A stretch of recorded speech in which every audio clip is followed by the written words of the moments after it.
anyone who would be still talking would be somehow invisibly feeling the possibility of social disapproval.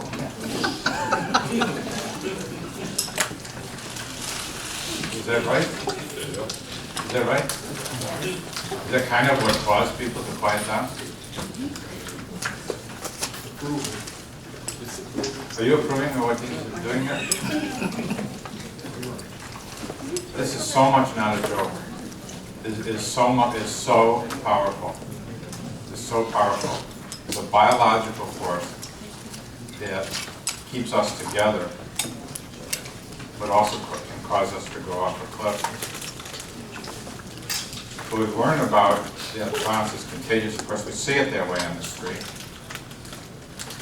And there's people who have acquired the possibility of doing it, who aren't doing it right now, right? But they have a high likelihood of doing it later because they've been exposed. Therefore, we need to do something to be helping them in terms of their potential behaviors moving forward. And then we've taken in that people pick up each other's behaviors subconsciously, invisibly. We don't really know that any more than we know how our stomach is like processing things that we just ate, and it does it on its own. And we also have really learned about, and you'll see more and more people will learn this, but it isn't something that people really want to take in fully. But this business of social approval and social disapproval, dictating what we do, is happening all the time, and it can drive us over the cliff into really bad outcomes for ourselves, unhealthy outcomes for ourselves. Doing what everybody is doing could be very unhealthy.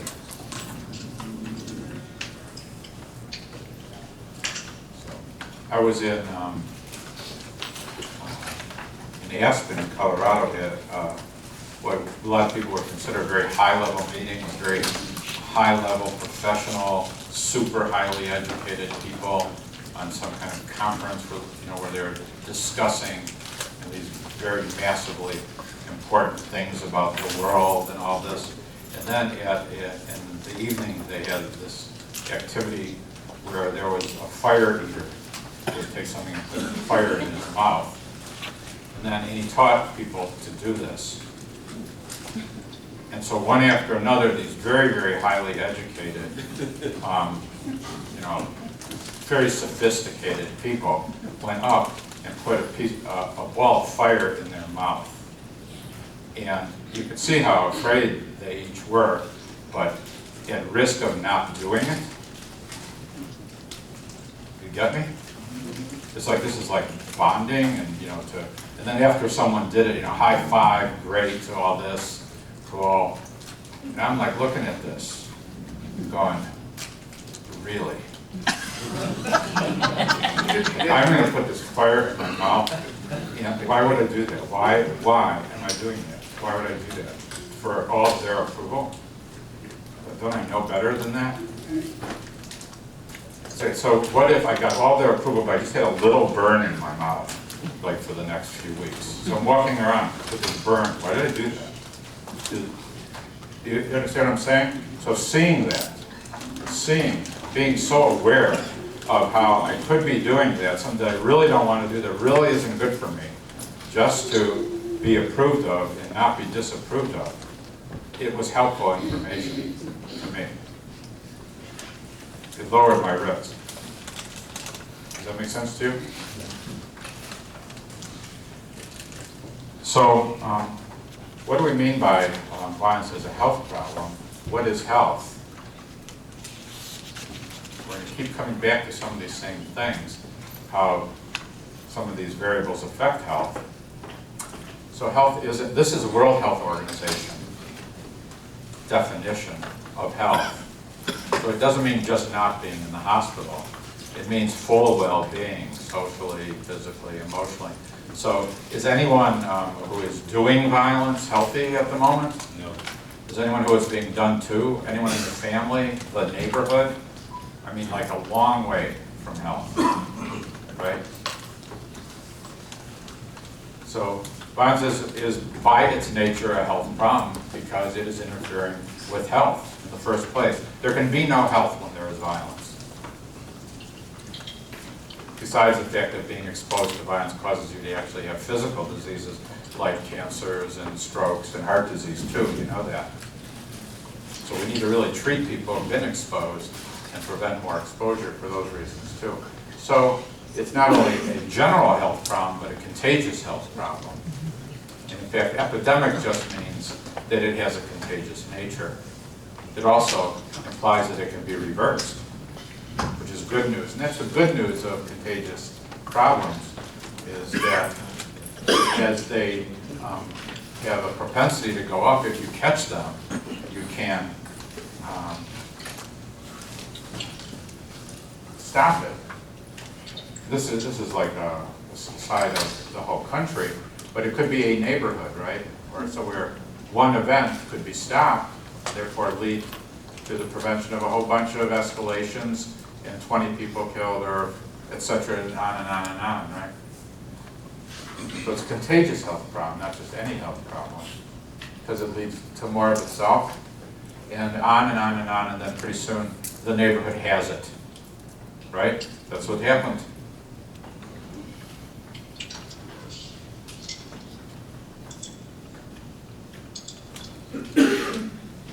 So, how do we reverse it? This is what you guys do. You guys are epidemic control specialists, which is a subspecialty of health worker. Yeah, you are. The idea of violence interrupters and outreach workers and hospital responders comes right out of the field of health work, and health workers. It's completely modeled after the experience in the international environment of using outreach workers to help people who have TB take their medicines and not spread to others, or people who visit people's homes to help pregnant women take the best care of themselves, and then when they have a little baby, outreach workers helping them take the best care of their kid. What do they know about taking care of a kid? Well, they might be modeling what the next mom next door does, which may or may not be the right thing, right? And so on.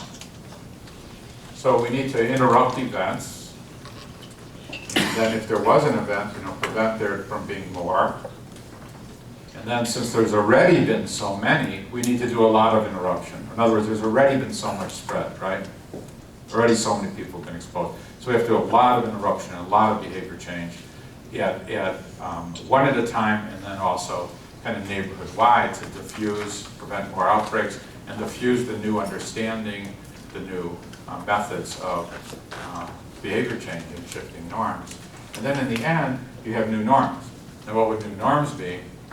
New norms really means what? We don't do that anymore. We don't do that anymore. Whoa. How does that show up? Who's got another way of saying new norms? How many are in a neighborhood where we wouldn't do that anymore for violence? Can you imagine your neighborhood, we don't do that anymore?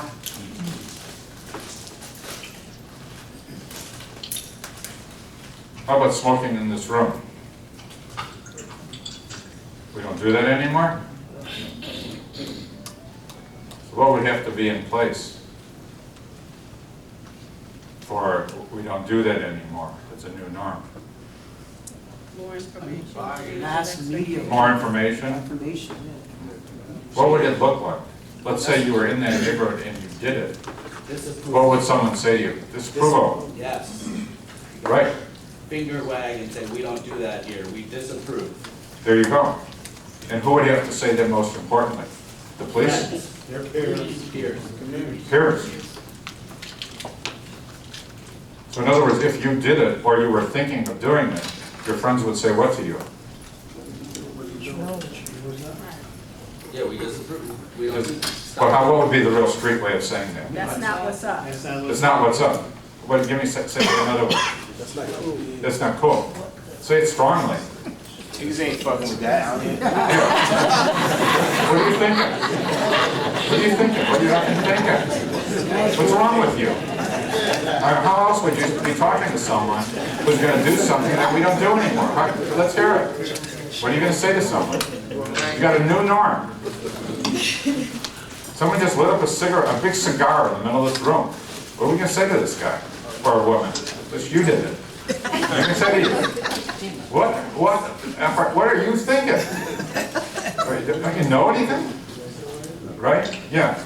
Hi. So I think a lot about this analogy. It makes a lot of sense, except for the fact that also it's illegal now for people to smoke here, which has changed in my lifetime. It used to be legal, and that's not exactly the same with guns because it was already. Well, let me tell you this. In my house, nobody smokes. It's not illegal in my house. Anyone who comes in, we don't do that here. So Well, it's standard has to illegal be to set. shoot guns too. Yeah. How about that? Yeah. How about drugs? Are they illegal? It's still approved, though. The laws can help. You hear me, Dr. Slaughter? Yeah. The drug thing, All it all right. depends So on. we need to move on. But the idea that your peers can control something, can your peers control you? A little bit? All right, well, let's move on. This is very important. This business of we don't do this anymore from peers, that's the end game. That's the end game. You did what? You're thinking of doing what?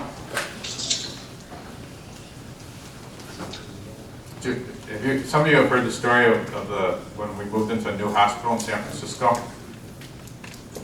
So we moved into a new hospital. Do you hear this? So we moved buildings. We're in a new hospital. Same people are coming, and I'm having to get out of bed. I'm an intern or a student or something. So it's 3 in the morning. I have to get out of bed. And this guy is banging against the walls. He's smashing the wall. He's throwing over a gurney. He's behaving, which is ordinarily the way we see people in the emergency room at San Francisco General. But for some reason, I say to this guy, no, you don't understand, we're in the new building. We don't do this anymore. I don't know what got into me. He stopped. Can you picture that? An expectation has power. I had credibility as a young doctor. You have credibility as peers. These are credible forces. So, health is assisted by health workers, controlling epidemics. This is what health is about. Staying out of the hospital, living longer. That's what you guys are doing. You're helping people be healthy, live safer, live longer, stay out of the hospital, be well. These are the types of health workers. Health workers exist all over the world doing all kinds of things, visiting families, visiting moms, helping people who have TB, helping refugees.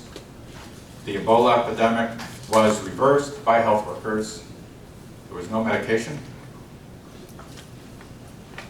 There was no antibacteria agent. There were attempts to stop it by government forces saying, don't do this, it spread. Credible people from the neighborhood went in and talked to people about how this is really spread and what they need to do. What do you mean I can't touch my mom when she died? It doesn't make sense to me. Now it gets explained. It gets explained by someone who's credible. It gets explained by someone who you know is talking to your own interest. It gets explained in some other way, some new behavior, some other way that is healthier to you, that other people are now picking up. We're just part of the health worker world, health worker movement. This is what health workers do. Keep people healthy, better choices, work with them in their interest. Not all sectors do this. Talk to people in their own interest. Give them new information as to what's really going on and give them new skills. So at the beginning of the HIV epidemic, actually quite a bit into it in Africa, people didn't know that it was really spread by sex. They didn't know that they could, they didn't know. They were told all kinds of other things about where it was coming from. to be told this is being transmitted by sex with people who you don't know whether they have it. That's invisible. It was new information. You see the power of not having information versus not having information? But they also needed skills. You know, you're really sexually interested, yet that. They need some skills to practice, to avoid. Or the skills of using a condom. You follow me? Information and skills. And then we don't do that anymore. And this is the other thing health workers do. They provide support and a lot of caring. But they care about the people. And stay with them. As a teacher, as an educator. Help them to make this change with new information. And then, of course, we're non-judgmental. This is really so critical to success. You know, you'll notice there are other sectors that are judging people. You're a bad person. These are the bad people. What is it?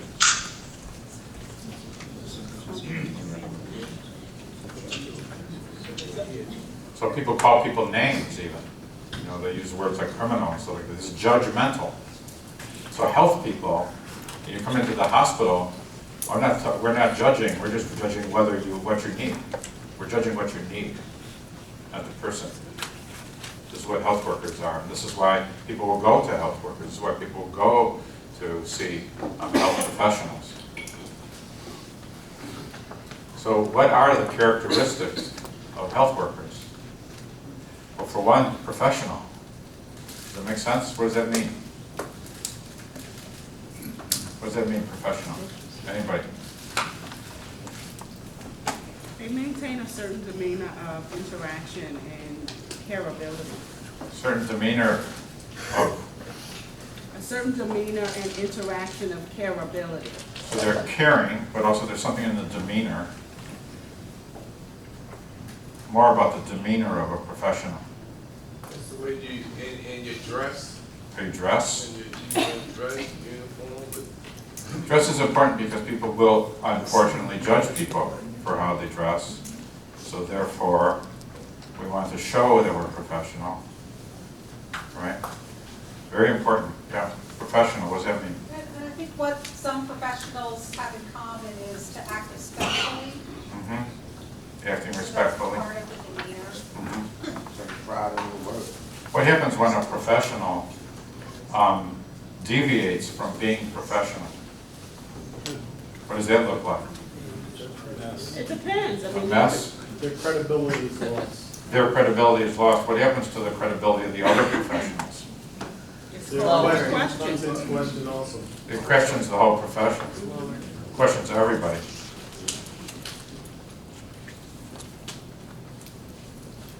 So how important is it for professionals to stay professional? Extremely. Not only to that person, right, to the profession, to the field, to what we're doing. Do we know what we're talking about? There's a lot at stake to being professional and maintaining professionalism and realizing that we're professionals. You let everybody down when you're less than professional. One person, one doctor in a hospital who does something wrong in the operating room or does something wrong with a patient, people are really going to get allergic to that hospital, maybe to hospitals. And the other doctors, very unhappy with that person. Very, very unhappy with that person. So, what does professionalism look like for pure violence? Who wants to answer that? What does professionalism look like for pure violence? Go ahead. I think it's complex because the type of all right, we consider culture, all right, to use the terminology that the doctor used. It's almost like the body violence is taking on a certain disease and it's attacking the body as a whole. So what I see is everybody in here that become credible has been cultured. We've been we've been made aware. You know what I mean? It's like, you know what I mean, when they say in biology, you know, you take a part of the tissue and you culture it. You take it from the parenting plant or disease and you culture it, you bring it up, you refine it. And what they do is they shoot us back into the body, just like a vaccine, annihilation. And what we do is that vaccine, that annihilation, is to build the immune system up in your body. So sometimes, you know what I mean, our professional might not look as professional as corporate America. Sometimes we gotta play the part in order to go into the disease or into the germ. Matter of fact, we look just like the germ. So we go down there and, you know, we sit there and what we do is we reproduce. The opposite of that, we reproduce and build the immune system up. And that's why I believe you're gonna go back into the second stage. We gotta be very careful because we end up being the very thing that we came from.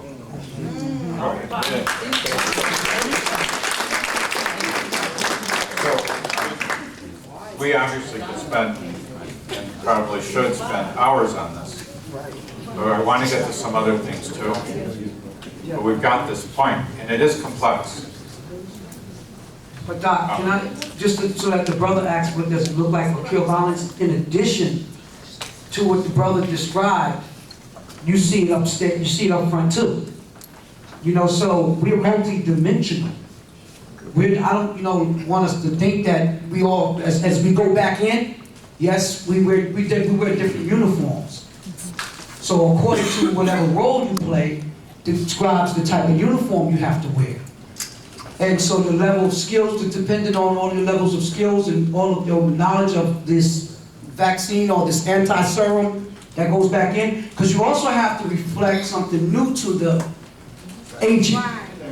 You can't just necessarily be what they always saw their entire lives in order to reverse it. You have to give them something else to be able to aspire for and to look forward to. And so we are very versatile and very multifaceted, where we go in and we know how to transform ourselves accordingly. Professionally, because we are those experts. So let me just add to, riff on that, add to that just a little bit. A mistake is for a worker to be trying to get social approval from a participant.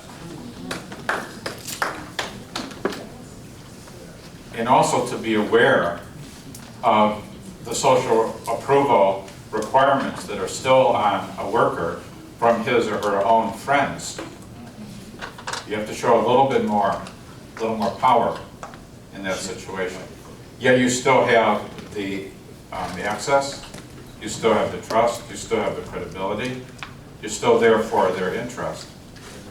But you are a professional too. You have to show a little bit more. Does that make sense? In addition to, as AT was saying, yeah, we have to show different things to other audiences too. You're wanting to have a lot of conversation on this. So the question asked about how do you define being professional with kill violence and what does that look like? To me, it doesn't. Because I feel as though, and I continue to say this, is that if you look at a nurse, where he or she goes, there are credentials behind that person. And so that person is automatically looked at as someone who's a professional based upon credentials. That doesn't happen with our outreach workers. And you can bring them to different areas, and multifaceted, agree with Brother AT on certain areas. You can bring them to different audiences. We are professionals around ourselves, but when I bring my team outside of this network, they're questioned.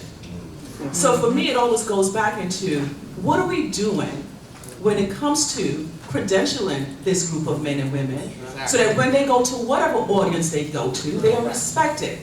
They're only respected in the communities where we serve. They're respected in these kinds of audience that we're here in this network right now. But there are some challenges that some of our brothers and sisters face when they go out there, because they don't have the letters behind their name, or people don't look at them as someone who is educated based upon theory and textbooks. someone who has a title behind their name based upon the graduation. So I think those are some of the questions. When we talk about professionalism, there's characteristics we can all play in being professional. But the core value of professionalism in our society in America is based upon degrees, based upon letters behind your names, based upon the schools that you've gone to. And for brothers and sisters who are formerly incarcerated, you can put a suit on. And when you're a black man or woman who was incarcerated, put a suit on, you're still not looked at as professional. You're still someone with a DIN number. And so I think that's the challenge when we talk about how does professionalism look for us. I think it's a challenge. So I asked that question with. I'm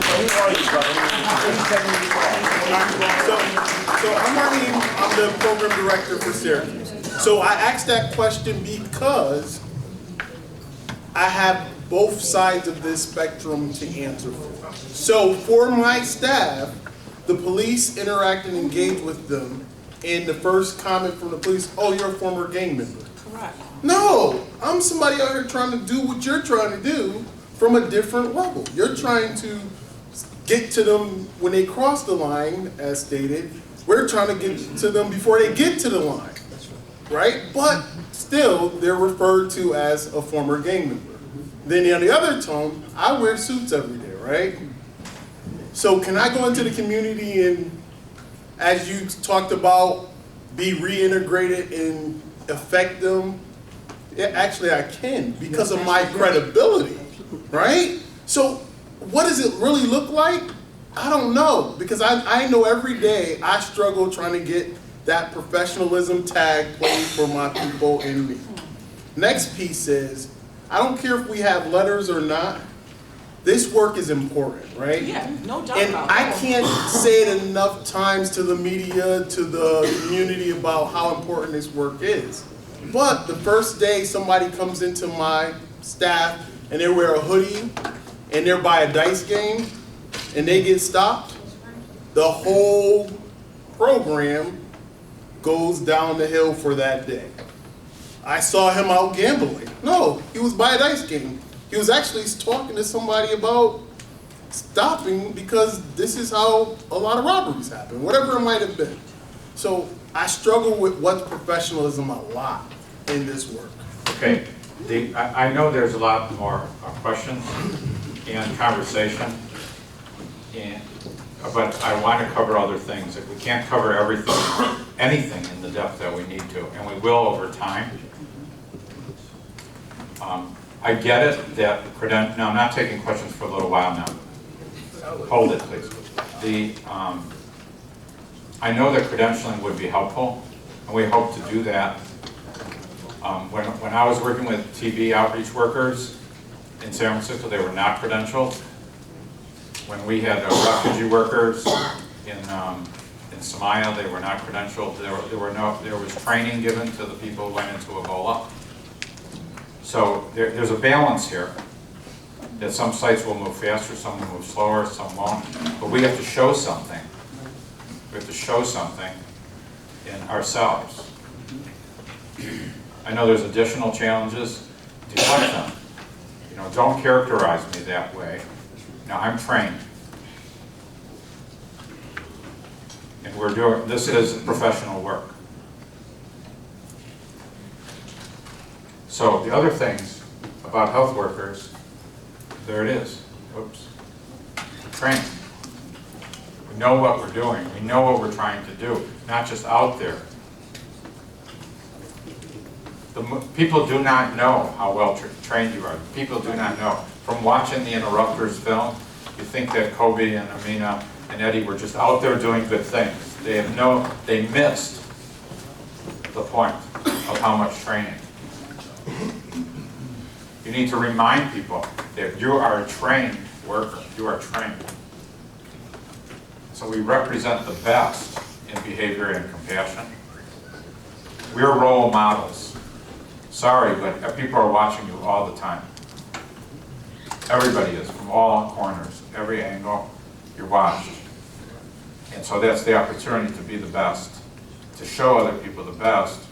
You know, a health worker who tells you about washing his hands and then he leaves the room and he hasn't washed his hands or something, come on. The doctor who's smoking, special additional requirement, right? for the doctor to not be smoking, for the doctor to not be highly overweight. Maybe I've gone to physicians and seen some of them highly overweight. It's a little bit funny. It's a little bit peculiar. It shows how tough it is, but we're role models. You guys are role models. And the requirement to be believable. And then we're repeating something because of its importance. Professional. So, can you, before you go on, these are the characteristics of being professional, or can you tell us what being professional in this work looks like to you, since you're the founder and the CEO? Because I hear everybody else, but can you tell us what it looks like? It's a combination really of two things. Is the what you know and what you do, that it itself is professional. That is to say, you have clearer goals. Your profession is this. You know, an engineer's profession does this. You know, a doctor's profession is this. Your profession is the reducing violence.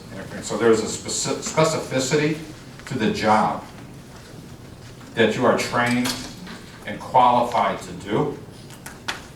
And the other side of it, which is what we're talking about, is how you carry yourself as generally a professional.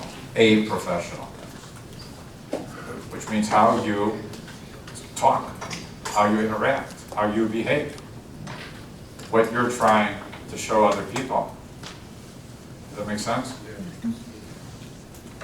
So, I'm going to move now to how specifically in our profession, how do we reverse epidemics? So we already know there is a contagion going on by copying, and because of social pressure, social approval, and social disapproval, which are as real forces as a microorganism is, and as specific, and have places in the brain where you need social approval, and places in the brain to avoid social disapproval, that these are the invisible forces that cause the contamination. We know that health workers have now the capacity to interrupt that transmission. Then it would make sense that there's something that these health workers are doing that is interfering with this either copying or this perpetuation of subconscious following social approval and avoidance of social disapproval at the expense of your own health and the health of your mom and your kids and the whole family and the whole neighborhood. Make sense? So that's the how. That's the first part of the how, what is the profession? What does the profession do? How does it do it? What are the tools, right?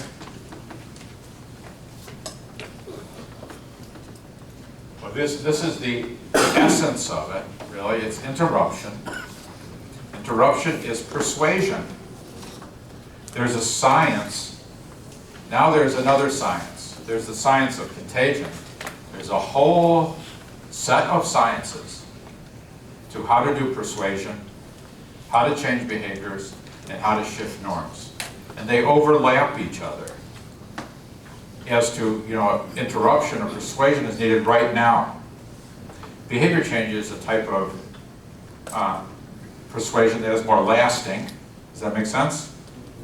And the norm change is the type of behavior change where you, the whole neighborhood has already changed. And we don't do this anymore. So this led to this, led to this. Does it make sense what I'm saying? Is a series of concepts. This is what you do, this is what you've been trained to do, but we're just going to dig a little deeper as to how that works. Would that be interesting? We're going to dig a little deeper as to how that works, because there's a science here too. So the interruption, behavior change, new norms. So many of you have seen this scene. Kobe pretending like he doesn't know what he's doing. But he's been trained. No one in the film would know that he's actually using quite a few scientific methods already. I don't even know if Kobe knew or thought about it at the time. But he, in the first instance, has used the scientific method of talking to someone who he thinks would trust him. That's the science of how our brains are set up to determine very quickly whether this guy is one of us or one of them. Very quickly, we can do that. And whether this guy is here to help me or is a threat to me. So already the science has been used that the person who's here is someone here who already has the access. That's why credible messengers are selected. However, not trained, now what do you do, right? But that science is the science of why credible messengers, trusted people with access are there in the first place. Otherwise, this could not be like this. You know that. But not to belabor that, he also took a lot. He took a lot of screaming without reacting. He wasn't trying to win an argument. Do you know the first principle of how to win an argument? Huh? Don't engage. What'd you say? Don't engage. Yeah. The first principle is you cannot win an argument. There's no one who's ever won an argument. It's like Dale Carnegie 101. You cannot. So you just hear it. You listen, buying time, validating in some way by hearing it all. Right? So then the part of the brain, the reptilian part, the emotional part, gets a chance. It doesn't go higher and higher and higher and higher and higher, and the brain explodes. It will go up and cool down. You guys are cooling people down. Part of the brain that cools down. And then, of course, he wants to distract. Distraction is a different set of pathways. Instead of going down this pathway thinking about who I have to hurt, we're into a different set of pathways of the brain, thinking about something else, which also allows cooling. Can you see that? Can you feel that? That this is actually what's happening. The blood is going into a different part. It cools down and can go into a different direction. So this is blood flow in one part of the brain when someone is angry or very anxious. That will cool down if you give it space. If you give it space, give it time, it will cool down. And if you validate it by saying, I get it, I understand, that's awful. You guys do that all the time, right? Right? You're doing that all the time. I get it, I understand. So I'm now just validating, you're validating. But really, I'm reinforcing how important that is. Because what's really going on for that person right now, right then, is that they're worried about their own concept of themselves. They're worried about what other people think of them and what they think of themselves. It's all at risk. This is survival. This is like panic. This is entire panic. What am I going to do? Everything's going to fall apart. But this validation allows the person to feel that he or she has some control of himself. You see what I'm saying? A big part of you is trying to figure out whether you're going to live. If you're in panic, even when you're not really in that, this guy, Flamo, he could have just sat down. But he couldn't sit down until it all cooled down and he was validated. There's a lot more to say to that, but there's so many things I want to get through. There's one part of your brain that can not effectively turn the switch on the other part of the brain to cool. Now, if you really learn meditation, you get to the point where you can be present with that anger and that hostility and that craziness and watch it go away. Or learn to turn it down. But very few people can do that, so you're the one doing that for the person. It's what's happening. So these are just the essential principles of persuasion, of effective persuasion. So the starting point is us buying time. You guys do this all the time, and this validating. Let's just talk about reframing. What does reframing mean? I'm going to pass this over to Marcus and Kobe and Tim and to any of you. Well, how do you get past, so now the person is cooler. How do you still get out of it? What's the next thing you're doing? What are you doing? Doing some positive energy. What are the things that you then bring in? Marcus, what are the next things you bring into this? Right. So for me, when he said reframing, so for me it's always about looking at putting it in proper perspective. So I get locked up, get 10 years.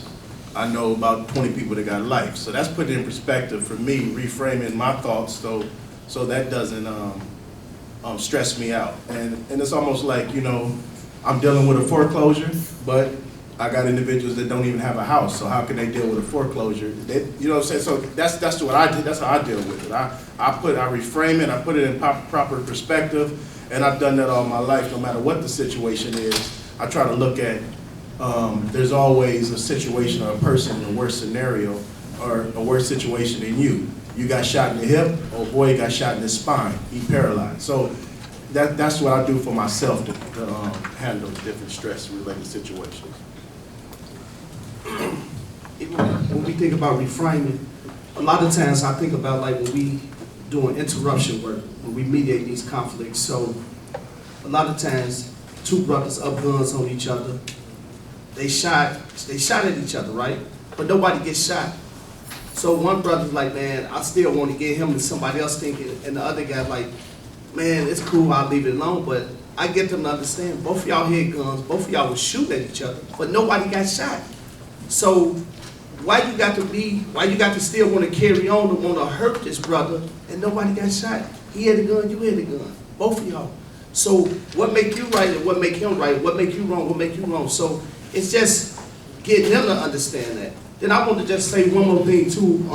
When I just think about this. So, like every weekend we do flag football with about 50 youth, right? Every Saturday. So we do flag football. So flag means no tackling, no none of this. So we do this with the youth, right? Every weekend. So what had happened? Some new players came and signed up playing. They started playing. So the first day, this new player, he signed up and everything. He has played and everything. So what did he do? He still found one of the players, right? One of the kids. Everybody out there, about 40 to 50 little kids, they stopped the game right away, and everybody just looked at him crazy. Everybody, I'm talking everybody on the field looked at him crazy, like, we don't play like that. We don't do that. I mean, when I saw that, I'm like, man, that was. So what we ended up doing, the guy who did it, the little kid who did it, we pulled him to the side. He had to do 10 push-ups, right, in front of everybody. And he felt bad. He felt bad. I mean, tears started coming down his eyes. He felt bad and walked off. But that's just showing that when people do something, I mean, when we doing one thing and somebody come do something else, and he didn't understand exactly what he had did wrong, but everybody made him feel bad about it. Everybody feels like, hey, let's go back to that. We don't do that over here. So, I mean, a lot of times, you have these situations like that. I just want to do a little interpretation. I'll come to you, Tim. I just want to do a little interpretation here, because this is very powerful in terms of helping someone to take on a new behavior, helping someone to cool down.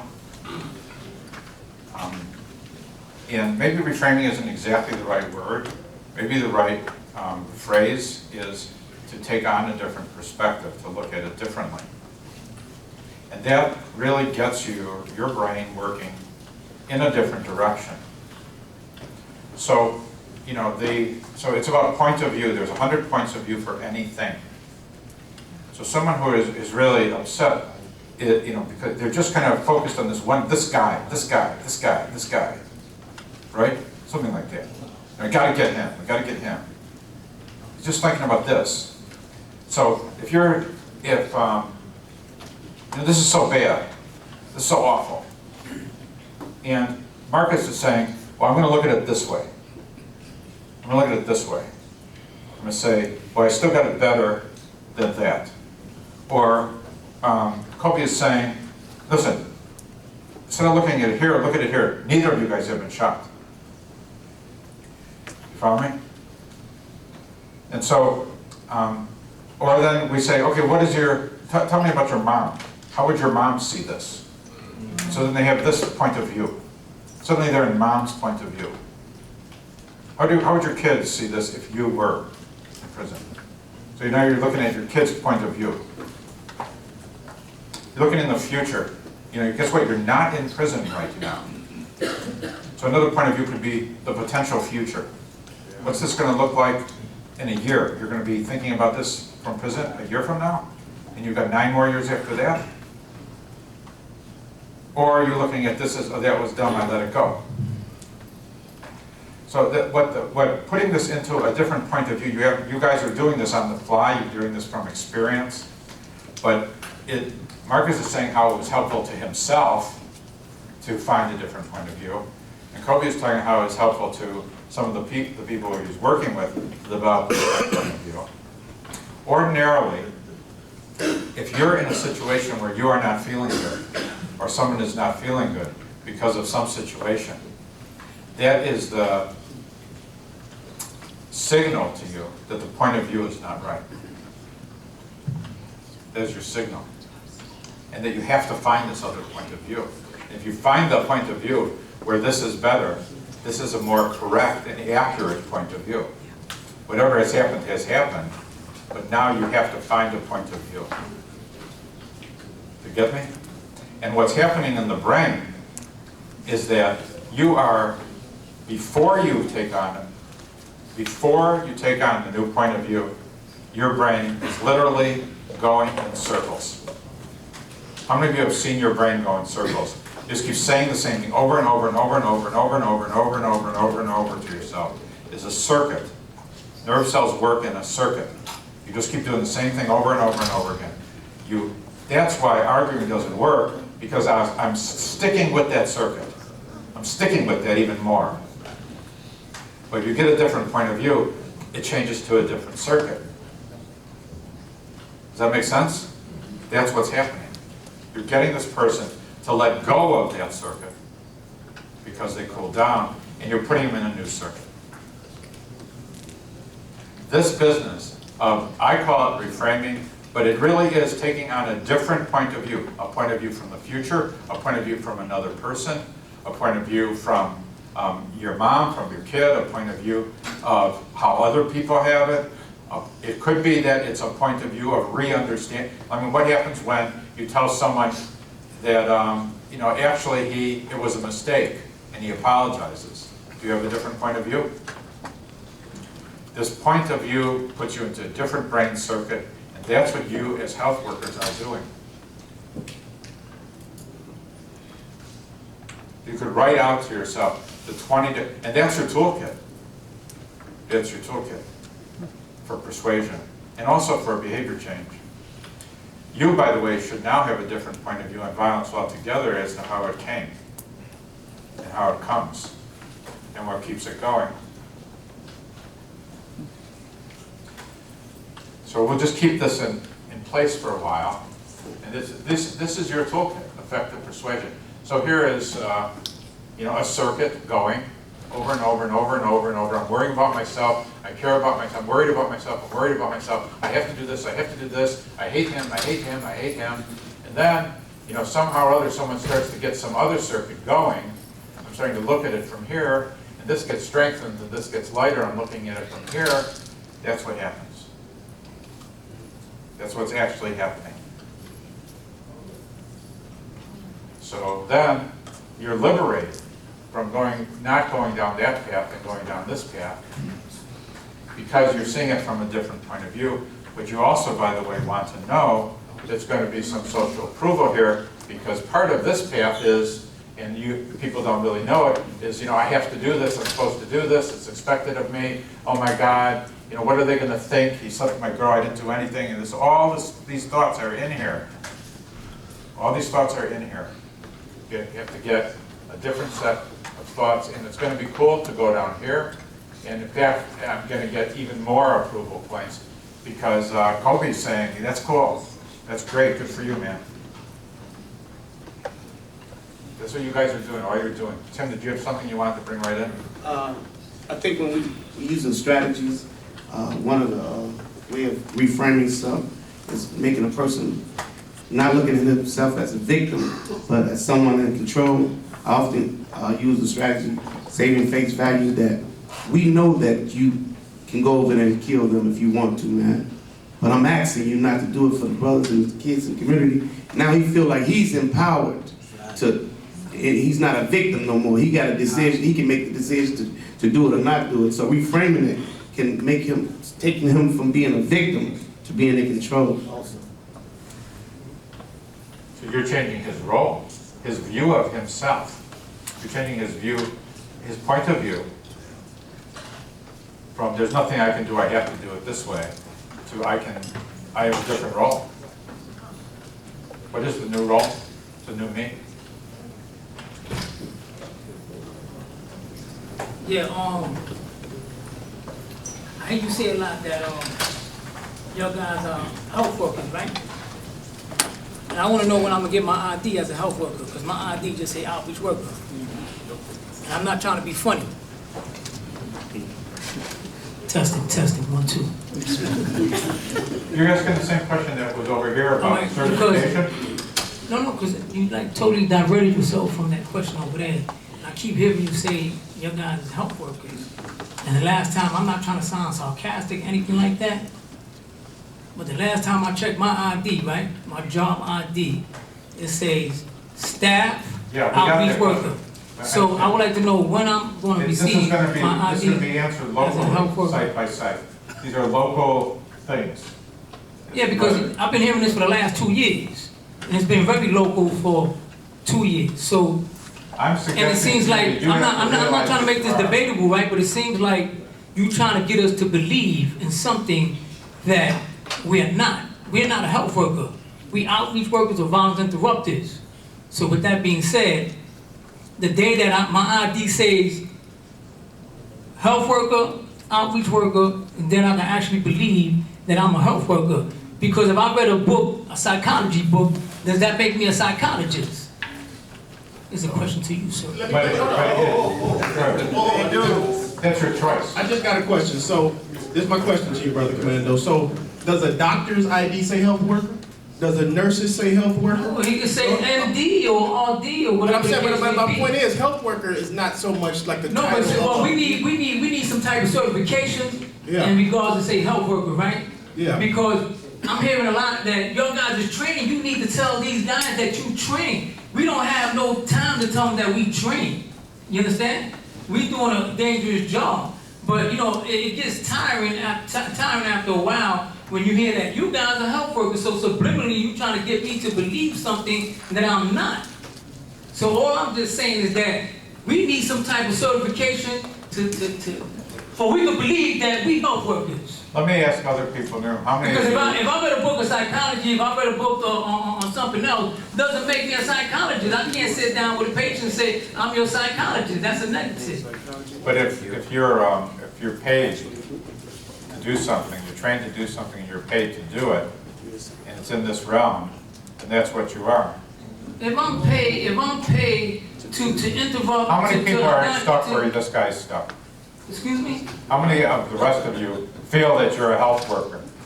I don't know. That's the one they gotta answer that for themselves, because I know I'm not a health worker. I know that I interrupt violence, I mediate violence. He asked the question in regards to this whole audience, do you feel that you're a health worker? Open mic. No, he asked a question, so I'm curious too. I mean, this is good dialogue. I think it's so the question. I got you, but that's one thing. So we got a room. Let's don't be all stiff. The brother said, "Who in this room considers themselves like a health worker? Raise your hand if you consider yourself a health worker." Okay, we just want to get an idea. You gotta be like this because it's the perspective, right? Before coming in today, that wasn't. That question would not be something that we would even think about, right? Coming in today, we're going to be right at that point. Advisor Director, Outreach Worker, and I'm not Advisor Director, Outreach Worker, I'm a Program Manager. So, in the streets, that's what you are, right? So we come here today, then the perspective is pushed that you're a health worker, right? But now there's some people who say, no, I'm not. But then as I listen to the perspective, you can see how we are health workers, right? Because everything he says and he's presenting, it makes sense that yes, we're health workers. What we're doing is helping people stay healthier lives and so forth. So technically, yes, we are health workers. But what he's saying, what Commando is saying is, you can give me all the titles you want, but you're not giving it to me officially. That makes me that health worker. You're just telling me I'm that. You're preparing me to say that I am. You're telling me to respond like that, be professional as such.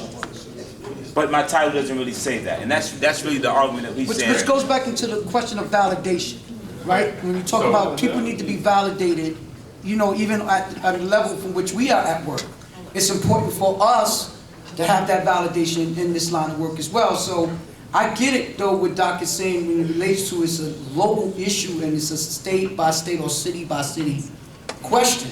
That's where we have to organize ourselves within our prospective cities or states to push that or make that new public discussion as it relates to us and our receiving of our validation in those areas so that we can wear that with pride. I don't think it's a problem for us to adopt it. Once you do understand, you do get to understand that we are public health workers, but the validation that we spoke about earlier is even for those of us that do this work. It's very important to be approved or disapproved. Okay, so I got that, and I don't have full control over that in your jurisdiction. Right. But what I'm telling you today, and you're exactly right, is that what we're doing now is revealing to you what you are. So you can fight that, or you can say, I'm so happy about that. But I will tell you, quite frankly, that, and that happens with everything and anything. We and you have been cutting the edge since we started on how this field, what this field is. Now, outside this room, and outside of many other places, how to reduce violence is considered to be done in some different ways. Approaches that would not be considered health approaches. Approaches that might be more judgmental. Approaches that might be asserting some idea of punishment of being more value than it actually scientifically is. But I'll tell you, again, interrupters and outreach workers come from a model of health workers. I just showed you what health workers do. They help people make healthier choices. They are credible. They're professional. They talk with them about how to not make unhealthy mistakes and how to support themselves in a better way. They give them information. They give them new skills. And they and their community gets better. And this is what health workers do. So I'm not... sorry, but you are. Now, if you're, if things are not certified, we work with 40 or 50,000 health workers in refugee camps. None of them were certified; they were all trained, and people call them community health workers. And the same thing happened with Ebola. People were trained to do what was needed in the community, and the licensing and certifying of paraprofessionals in the U.S. has lagged as compared to the international environment. The understanding of this problem as a health problem is still new. So we're developing. So we're here. We're not here. We're here. Yes, I'm giving you the perspective, but I'm not making this perspective up. Sorry. There's hundreds of thousands or millions of health workers, and they do have all the characteristics of what you're doing in terms of credibility, trust, changing behaviors, et cetera, et cetera, et cetera, and reversing epidemics. And frankly, that's the way it's done. So you may have additional requirements or requests for you yourself in terms of what you need to believe in yourself or whatever. But for me, you guys are health workers, there's no doubt about it. So now, this is another important part of effective interruption, is that you guys have confidence and make it simple. So just keep this in mind. I don't think we're going to go through examples because I'm behind.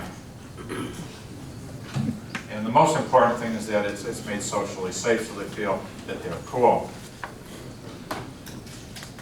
Now, behavior change and shifting norms. We're just introduce these. I don't know how much time we're going to have to pick this up in the afternoon. We'll have to discuss it. But I want you to get a sense of the other things that health workers do to help someone besides persuasion, because you can't be there every minute to persuade someone to wash their hands.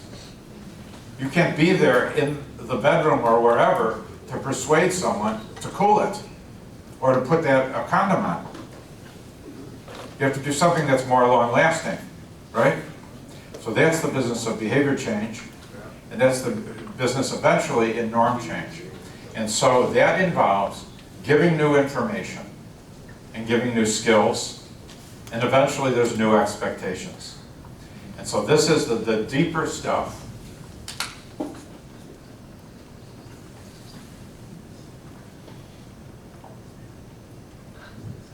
New information. We're just going to spend a bit on new information. What is the new information? For HIV, there's new information. This is how it's spread. This is how it's not spread. This is how you can prevent the spread. For Ebola, it's new information. You can't touch the person who's dead from Ebola. That's new information. There's a virus there that can kill you. I don't have a drug for it. New information. What's the new information that we're giving people? What is it? So, one possibility is that everybody doesn't do it. One possibility. And you know, if time were to permit and we could come back to this, we could discuss every one of these to figure out between ourselves, or you can do this in your own groups, what's the new information we're giving them? They need new information. There are other things that you can do. You guys talk about this. What are those other things? Not getting in the situation in the first place. A certain thing that you can say, I don't know. It's okay to give a pass. It's okay to walk away. This is simply said, but it is okay. But is it socially okay? Well, then the new information is it's going to be socially okay. We'll help you make it socially okay. But you wouldn't use these words. Your friends are cool with it. I'm cool with you not doing it. But we have to really get to what is the new information. And I'm wondering, is this new information that is helpful? Do you guys use this information, that this is contagious? Let's see what else I have. Is that a new perspective? You're being selfish to do this. You're just concerned about yourself. Is that a new perspective? Is it possibly true?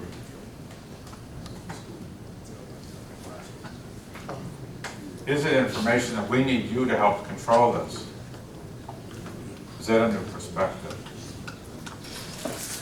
Just try to get ourselves, as professionals, more concrete about what our skill set is, what it is that we have to tell people in terms of new information, what we're able to tell participants, what we're able to tell a group of participants, what we're able to tell the whole community as new information, something you didn't know. All right? The new information.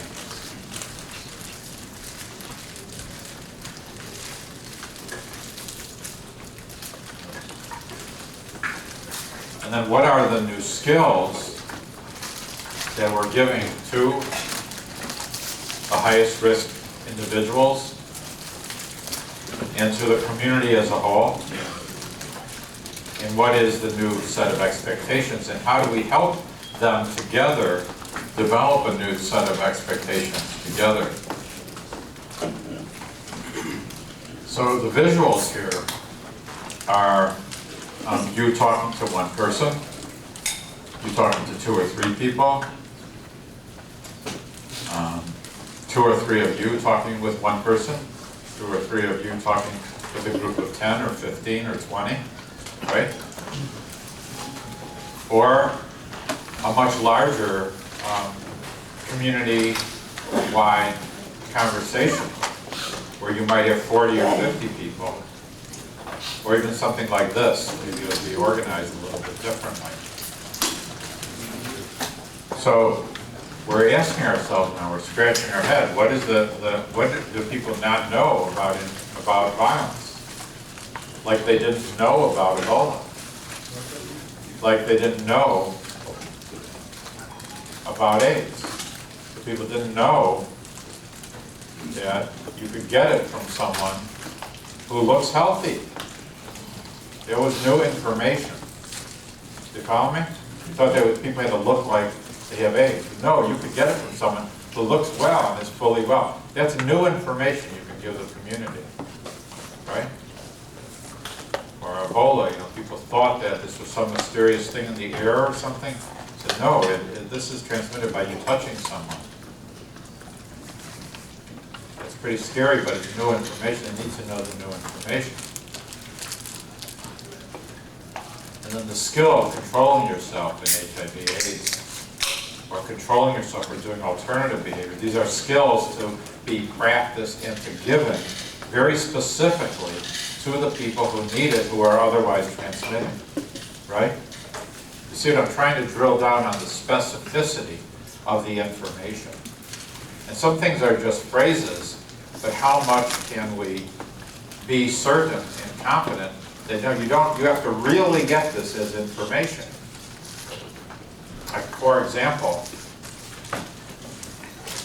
is it new information that you're doing violence having nothing to do with whether you have a job or not?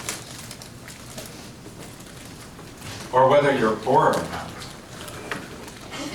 Or whether you had a father or not? No, that isn't actually why you're doing it. I understand that that's not good. But that actually isn't the reason.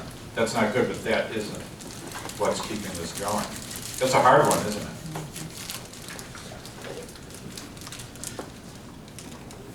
And then there's information that's floating around. We needed to tell people also in the world of AIDS how it is not transmitted. We had to tell people how it's not transmitted. It's not transmitted by touching somebody. It's not transmitted by hugging someone. It's not transmitted by taking care of somebody.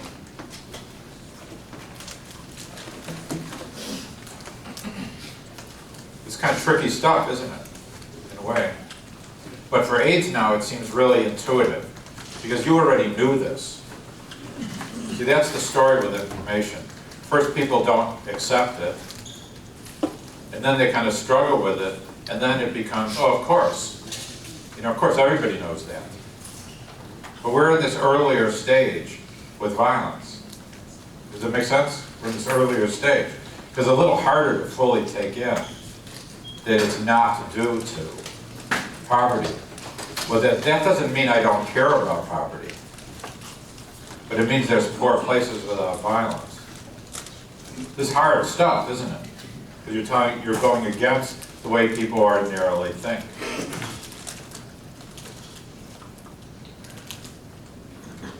Is it important? That might be a hard one. It might not be one worth really drilling. But what about the information that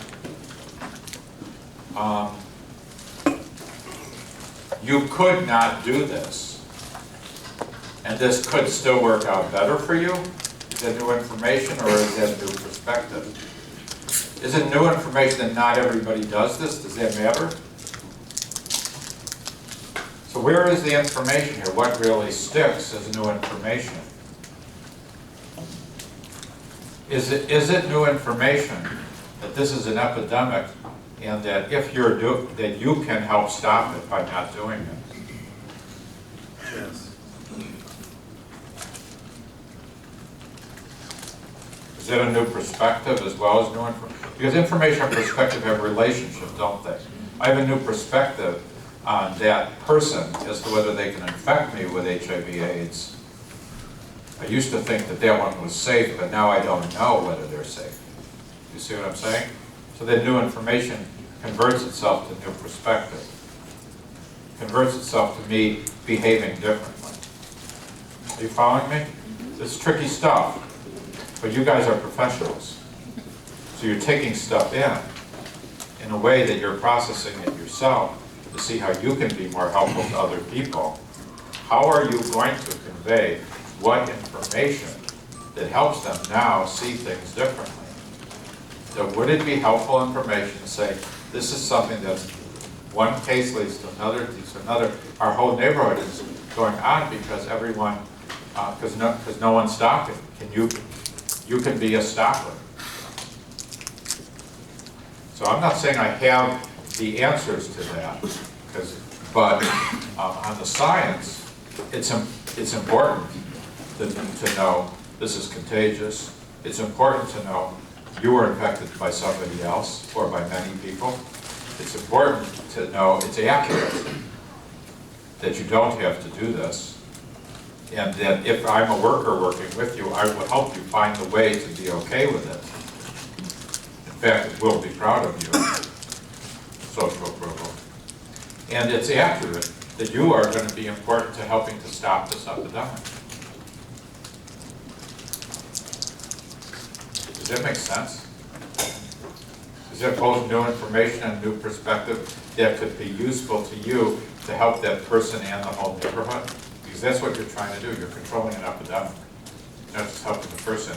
You guys are epidemic control health workers. That's what you are, by every definition.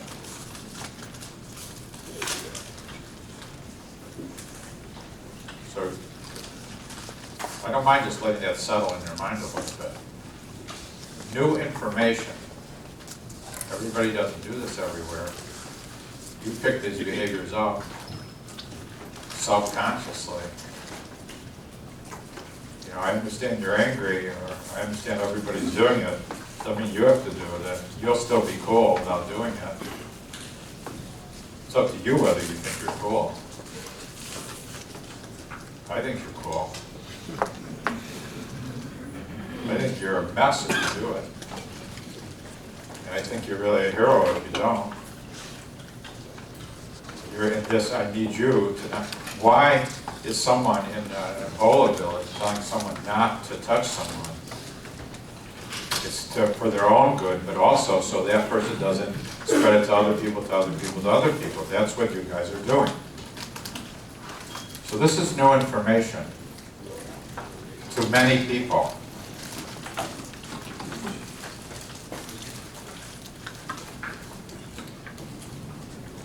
Part of the job of a health worker in epidemic situations or otherwise is to give new information. If you don't give it, you're really not doing your job in a way. I'm not telling you that, if your kid is sick at home with a cold, I'm not reminding you to wash your own hands after handling it. I'm not doing my full job. If I'm not explaining why, I'm not doing my full job. You just get your cold, give it to someone else, give it to somebody else.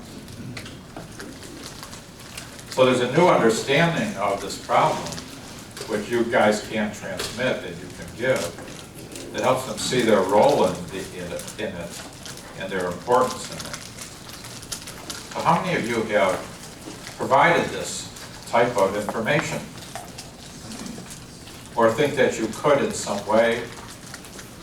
Not all at once, but to keep individual, to groups like this group, yourself. You're really passing this on. You see what's going on in our neighborhood. This is a contagious epidemic.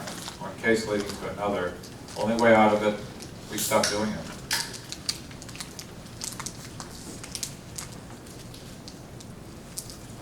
And what keeps driving you, I understand you're angry, but if you don't do it, you help solve this.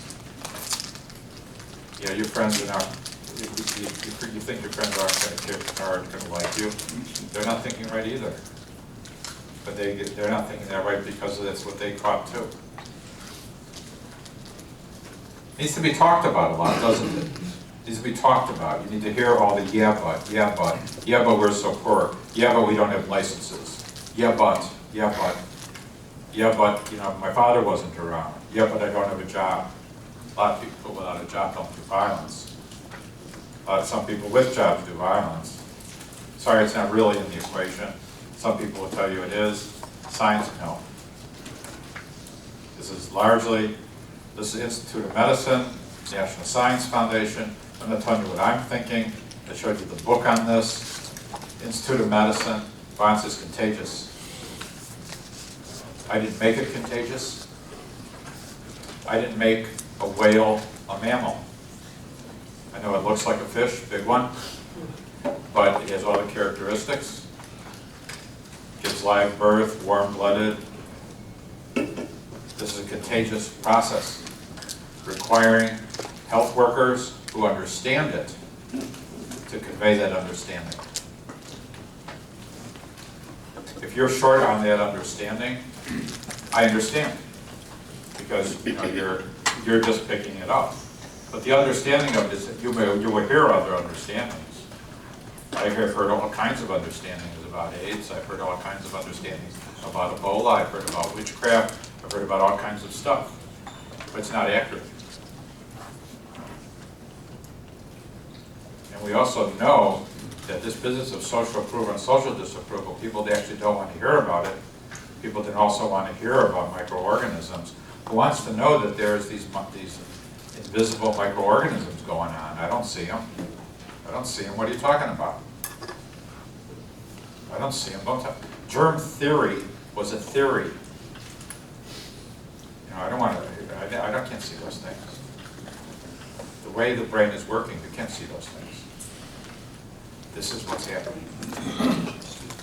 So now I'm asking him, you know, do you have enough information to be a little bit more helpful to give information? And then the skills. Skills are new sets of behaviors that people practice. So that's why you go through these role models, these role plays of walking away, saying no, saying I don't care, whatever. So let's just stop for a minute to talk about information and skills that you guys provide in your training, or that you could provide in your training. And then we'll just spend the last amount on how this could result in a new set of norms if enough people pick up new sets of behaviors. By the way, what are the new behaviors? Let's go right to that. So the new behaviors in HIV are what? Not getting yourself in that situation. Not using that, not being with someone you don't know without a condom, right? Not using a needle that isn't a clean needle. Getting a clean needle if you need to use needles. So these are new behaviors. How do you take care of your kid in Ebola if he's sick? It's gloves and gowns. Very uncomfortable. Not intuitive. Those are new behaviors. Breastfeeding, by the way, is a new behavior to communities that don't breastfeed. How do I do that? Teach me how to do that. So there's new sets of behaviors. What are the new behaviors? So let's go into this business of the information and the skills and the behavior just a little bit more deeply. You guys want to start it? When you grow in your surroundings, you know, you find out that everybody don't think like that. You know, when you just grew up on a block where you didn't hardly go nowhere, and this was the norm, but then when you start to broaden your surroundings, you find out that everybody don't think like that. You know, like Kobe was just talking about when a young brother hit the brother playing football, and he seen everybody look at him. In his mind, he probably thought everybody thought that that's what you're supposed to do. And sometimes when I was growing up, even without asking, there was an unwritten rule that that's how you do. If someone pushed you, you get them back. It was no one told me that. That's how I thought. That's why I thought everybody thought like that. But when I grew up later and my values changed, I seen that everybody don't think like that.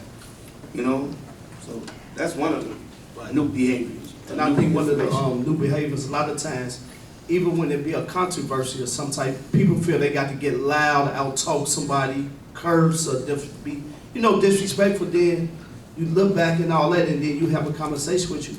You ain't got to do that to get your point across. You ain't got to get loud and be, over-aggressive to get your point across. That's just like a lot of times when we thinking about mediations and all that, a lot of times people say, man, sometimes I start with the person who might be most difficult, who real loud, but I see it different. I don't think that way. I think I start with the person who real quiet, because all the time he might be polite, like, man, as soon as Kobe leave, I'm gonna do this and do that to that guy. So it ain't always the person talking so loud. Sometimes you got to just sit back and look at things and like, let me see what's on with this person, man, or something like that. Sometimes you can overdo it. So a new behavior is just really not, you know what I'm saying, when you want to get your point across and all that, you should just be real smooth about it and how you go about it. Because it ain't what you do, it's how you do things, period. So just to add to this a little bit, new behaviors need to be practiced. And then, for example, I don't know how many of you guys practice layups, practice free throws, or practice rapping or whatever. They have to be practiced. So there's this layering of the new information that allows you to understand what's going on. These new skills of walking away, or the skill, which is a behavior. A behavior, it requires skills, practice, and then it becomes regular behavior. A behavior, for example, of helping your friend not do it. I think this is one of the most powerful behaviors that we could be promoting and showing. And then it gets picked up.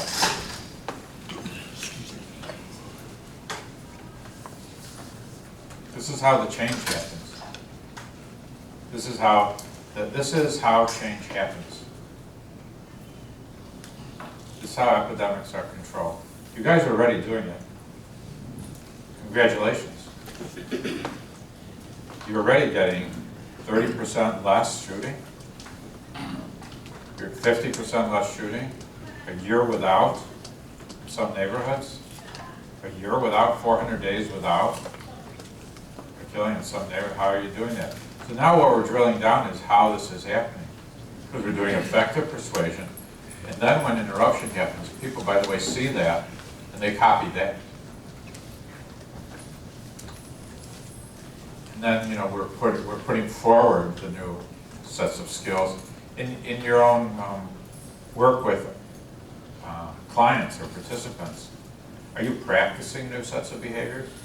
Do you do role plays on a situation of somebody slept with your girlfriend, and what do you do? And what do you do now? So that someone says who cares or whatever. Do role play this stuff, because role playing, people then copy in their mind the role play. I don't know if you guys are doing this. You got basically 4 or 5 situations, as far as I can tell, that people shoot each other over, right? Girl, disrespect, money, turf or something. I don't know, some variation of that. Broke my car window, what's that? It's disrespect or money or something. Or, a retaliation, right? There's only 4 or 5 situations. They can all be role played and put the new behaviors in, and then do it on the street, the new ones on the, show them out as a play on the street, show it in a community meeting, do 2 of them, do 3 of them, show the new behavior. This is how change happens. You show the new behavior. And people with the credibility you have, oh my God, the credibility you guys have, you don't even have to be subtle. You could say, I'm going to show you the way that I expect you to be when someone owes you money. And then you guys have written out the script of really the way to handle it. You can, someone dance with somebody's girl, slept with somebody's girl. You could role play out. So the guy doesn't have like, oh my God, what do I do? He's got something to copy. Because he saw it at the role play last week in the auditorium. You guys have enough credibility to say, this is what I expect you to do. You guys have enough credibility to say, you knuckleheads. You know, I don't know what you guys were thinking is the right way to go about this. This is what we should be doing. You guys have enough power and credibility and social force to be argued with. But your confidence is also important, because you can put into place the new norm, actually, by saying what you expect of people in the modern world. And also how great what this would look like for the whole community. If you and others start to do it this way instead of that way. And then other people could practice it, and people could argue with it. I could see all the downsides and all the difficulties, but you have a conversation then. Does that make sense at all? Let's talk about that. How hard? That was so hard. Oh yeah, but I know I can never do it. What? Or are you doing it already? Do you want to see a new set of behaviors? Are you already seeing a new set of behaviors? What's happening? Is it temporary? Is it locking in? Is it of value? In terms of the new behaviors, I think a lot of times things are kind of regurgitated and reintroduced. Because I think what we have to do out there is show the new behaviors by the changes that we've made, because they model a lot of us outside. So I don't think that we're really bringing new behaviors as opposed to reintroducing them in another form. Because I think intellectually these kids know that they're on the road to nowhere and really want to get off that road. And our behavior, the new us, as credible messengers, give them validation that this new behavior is okay. As I said before, when I took those kids outside the catchment area, they emulated or adapted to that new environment very well, which you would call a new behavior because they haven't been doing that in the inner city. So I think in terms of new behavior, I think what we're doing really is just reinventing the wheel, but not really bringing a new wheel. And I'm not minimizing that because it's quite effective. I think that for the most part, that's what we are. We're very effective out there in doing what we do. And if I may, since I got the mic in my hand, I want to answer that. Going back to that professionalism, I think professionalism is more about proficiency. I don't personally need a title to do what I do because I think there's a lot of unsung heroes, and I think there's a lot sitting in this room right here. I don't think, personally, I don't need a title to validate what I'm doing. I would do what I did what I did for free at one time. So getting this little chair that I'm getting now, this is like a plus for me, but I would still do the work. So I don't need a title to say I'm professional. I am professional. I'm the best at what I do. And I think that we can all make that claim. If we don't get a title from the society at large, fine by me. You know, I didn't accept the title they gave me when they called me a convict. So I'm not accepting their title now. So it's all good for me. Go ahead. Go ahead. In the back, go ahead. Wait a second, Mike. Right here, you said new information changes perspectives. And I guess new skills and new behaviors follow behind that. I know for me, when I was out there, when I was an outreach worker and outreach worker supervisor, a lot of times in my community, what me and my partner used to do, right? When the community was conditioned. The community was conditioned to Sixth Street. And how we would do it, when I would come on the scene, he would call me and I would come on the scene, and if it was, you know, a conflict, they would already know that when they would see me, we would want to get to a solution, right? And a lot of times what we used to do was like, it's always about saving lives, right? We're in the business of saving lives. And it was always about buying time, because we knew a person is not, he's not going to be as mad as 5 minutes later as he was 5 minutes before. And what we used to do if they had children, like you said, children, girlfriends, wives, we were bringing new information. The new information was like, hey, if I used to tell guys, this is my father used to always tell me, what people know in the street, the police know, right? So you running around here beefing, talking about killing him or whatever. Now we here to diffuse this situation. So if you kill him, right? You think they're not gonna tell on you, they're gonna come and grab you, and somebody else, your child's gonna be calling somebody else's daddy. So we're not telling them what to do. So now he ain't thinking about killing this guy no more. His perspective is changing. He's thinking about his child now.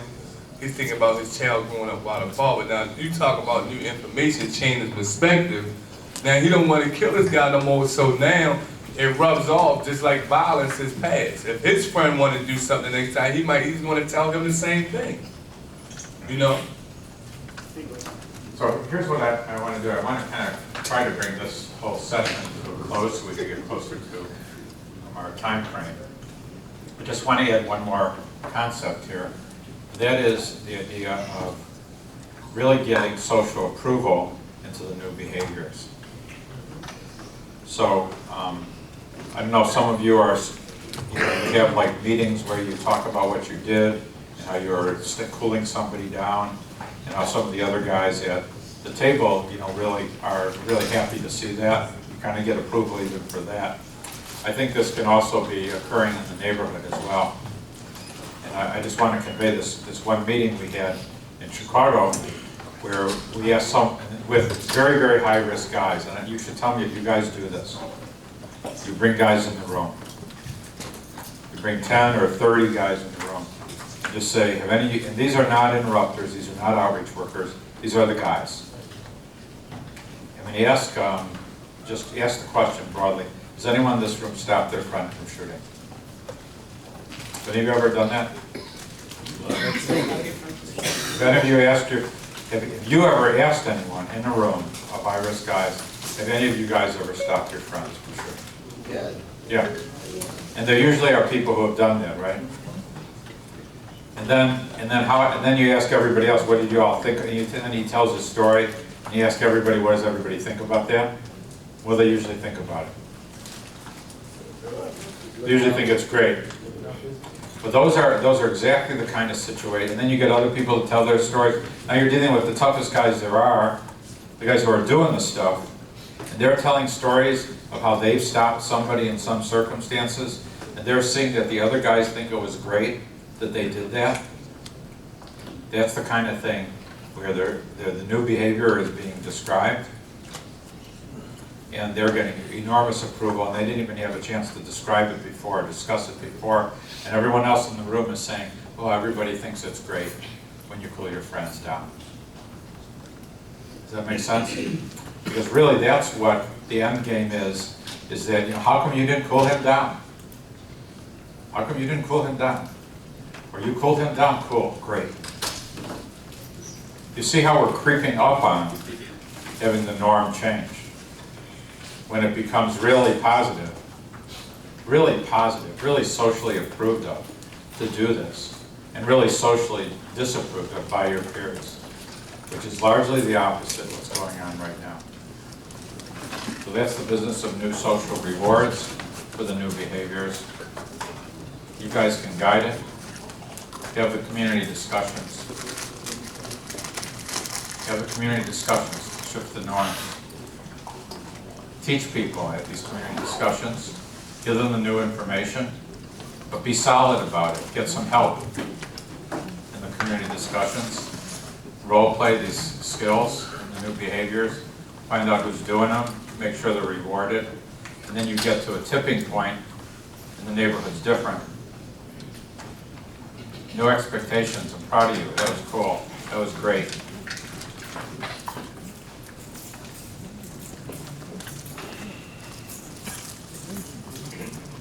So that's it, you guys. Congratulations. You did it.